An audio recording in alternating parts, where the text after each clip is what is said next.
کوئی مثل نہیں۔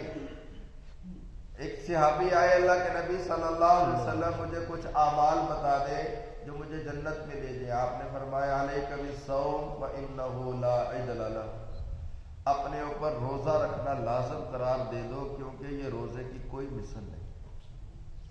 روزہ بعینہ بذات خود بہت بڑی عبادت ہے۔ علیک بالصوم فإنہ لا عدل لہ، روزے کا کوئی بدل نہیں ہے۔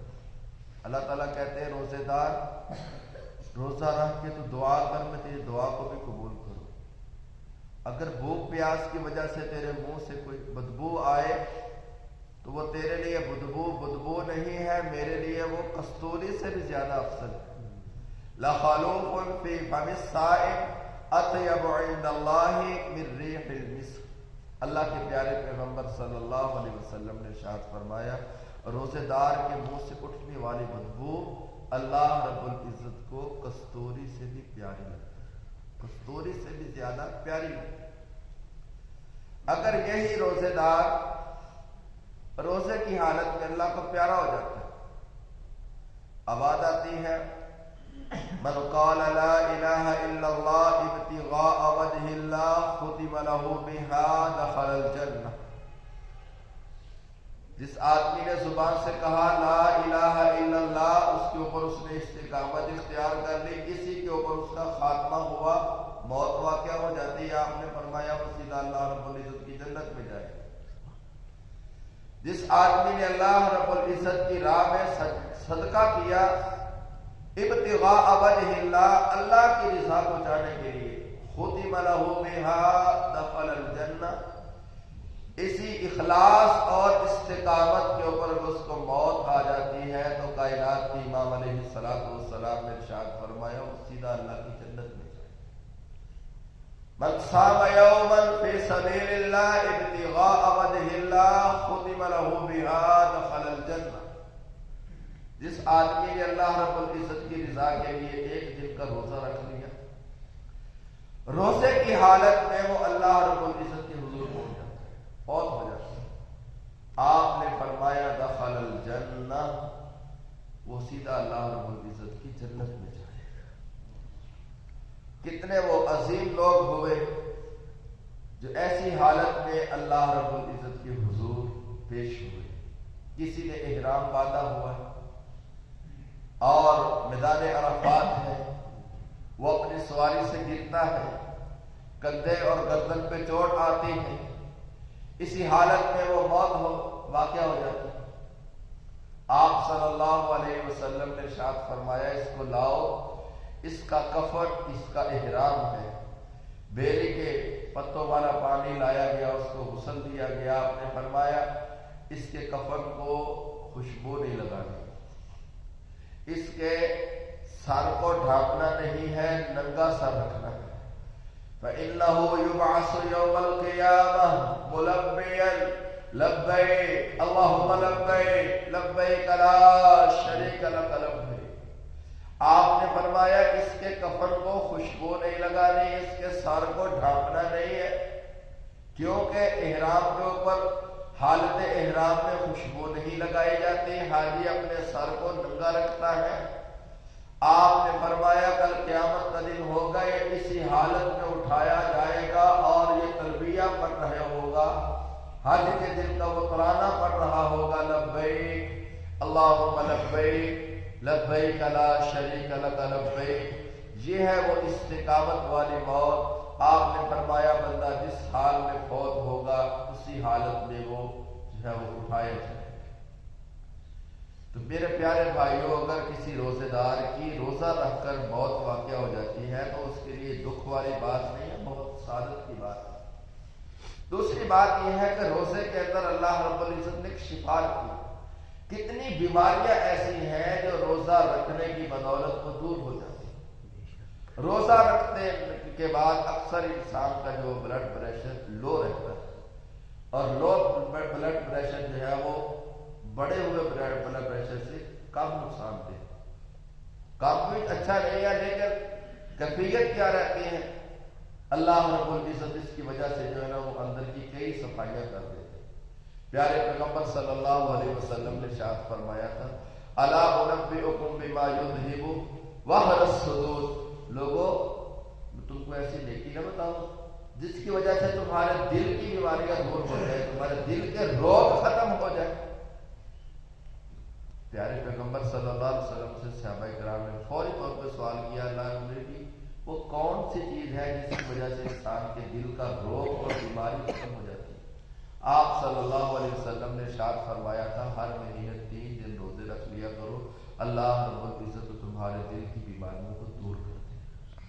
وہ بیماریاں روحانی طور پہ ہوں، جسمانی طور پہ ہوں، اللہ رب العزت ان تمام بیماریوں کو روزے کی وجہ سے اللہ تعالیٰ دور کر دیتے ہیں۔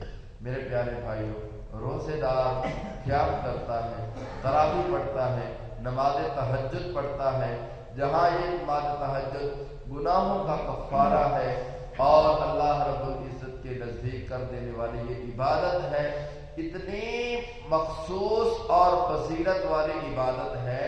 آپ نے فرمایا جب انسان امام کے ساتھ قیام کرتا ہے، جو ہی وہ نماز تراویح پڑھ کر فارغ ہوتا ہے، اللہ رب العزت اس کو گناہوں سے پاک صاف کر دیتے ہیں۔ جہاں یہ گناہوں کو مٹا دینے والی ہے نماز تراویح، وہاں آپ صلی اللہ علیہ وسلم نے ارشاد فرمایا طہرۃ للجسد، اس کی وجہ سے اللہ تعالیٰ انسان کے جسم کی بیماریاں بھی دور کرتے ہیں۔ وَنُنَزِّلُ مِنَ الْقُرْآنِ مَا هُوَ شِفَاءٌ وَرَحْمَةٌ لِّلْمُؤْمِنِينَ، اللہ رب العزت نے قرآن مجید کو نازل کیا ہے، اس کے اندر شفا ہے، ہدایت ہے، رحمت ہے، نور ہے۔ جو بندہ قرآن سنتا ہے کھڑے ہو کر قیام اللیل میں، اللہ رب العزت دل کو منور کر دیتے ہیں، اللہ تعالیٰ جسم کی بیماریاں بھی دور کر دیتے ہیں۔ آئیے میرے پیارے بھائیوں، اللہ رب العزت کے حضور ہم دعا کرتے ہیں اللہ رب العزت ہمیں کوئی ایک ایسا روزہ رکھ لینے کی توفیق دے جس کی وجہ سے اللہ رب العزت کی ہمیں رضا مل جائے۔ ایک روزہ انسان 70 سال کی مسافت جہنم سے دور ہو جاتا ہے۔ وہ ایک روزہ جو انسان جان بوجھ کر چھوڑ دیتا ہے، آپ نے فرمایا ساری عمر میں اس کی قضا دیتا رہے، کبھی اس کی قضا نہیں دے سکتا۔ جہاں اس کی فضیلت ہے وہاں روزہ چھوڑنے کا جرم بھی بہت زیادہ ہے۔ اللہ کے پیارے پیغمبر صلی اللہ علیہ وسلم نے ارشاد فرمایا مجھے خواب آئی اور فرشتے ہیں مجھے دشوار پہاڑی کے اوپر چڑھا رہے ہیں، مجھ سے چڑھا نہیں جا رہا۔ وہ کہہ رہے آپ قدم بڑھائیے، ہم آپ کے لیے چڑھنا آسان کر دیں گے۔ آگے لے جاتے ہیں، میں کیا دیکھتا ہوں آگے چیخ و پکار ہے، آہ و بکا ہے، اور لوگوں کے منہ سے یہ باتیں وراشوں سے جو ہے وہ خون بہہ رہا ہے۔ میں نے سوال کیا فرشتوں سے یہ کون لوگ ہیں جن کے منہ سے جو ہے وہ خون بہہ رہا ہے اور ان کی چیخ و پکار ہے، آہ و بکار ہے؟ آپ کو فرمایا گیا یہ وہ لوگ ہیں جو روزہ رکھتے تھے لیکن وقت سے پہلے یہ روزہ افطار کر لیا کرتے تھے۔ ابھی ان لوگوں کی صرف اتنی سزا ہے کہ جو روزہ رکھنے کے بعد جو ہے وہ روزے کی حفاظت نہیں کرتے تھے، وقت سے پہلے روزے کو افطار کر لیتے تھے، ان کا یہ حال ہے کہ جہنم کے اندر چیخ و پکار، آہ و بقا ہے اور منہ سے جو ہے وہ خون بہ رہے وہاں سے۔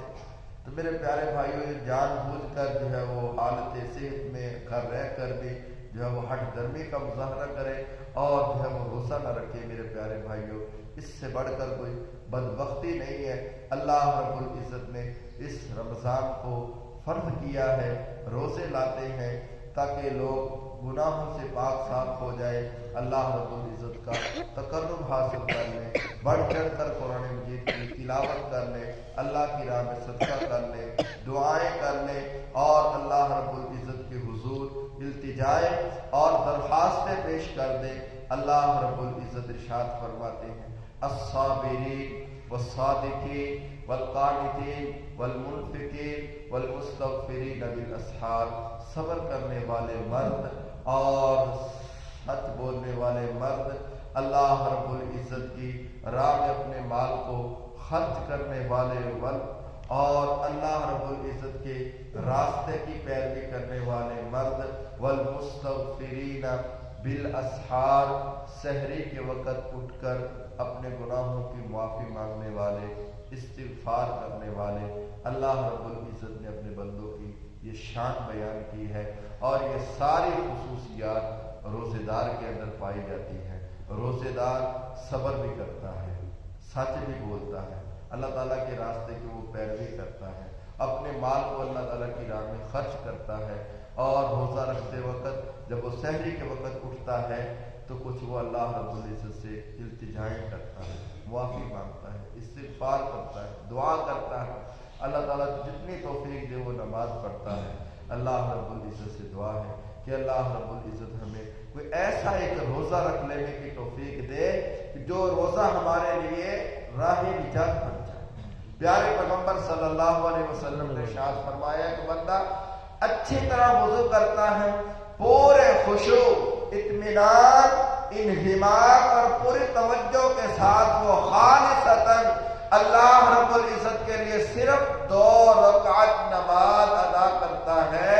اس نماز کے اندر کوئی وسوسہ نہیں ہے، ادھر ادھر کے خیالات نہیں ہے، کوئی اپنے نفس سے باتیں نہیں ہے، صرف اور صرف اللہ رب العزت کے ساتھ ہی باتیں ہیں، پورے خلوص کے ساتھ یہ، اور خشوع اور خضوع، اطمینان کے ساتھ بندہ جو صرف 2 رکعتیں ادا کر لیتا ہے، آپ نے فرمایا یہ 2 رکعتیں اس کی نجات کے لیے کافی ہو جاتی ہیں۔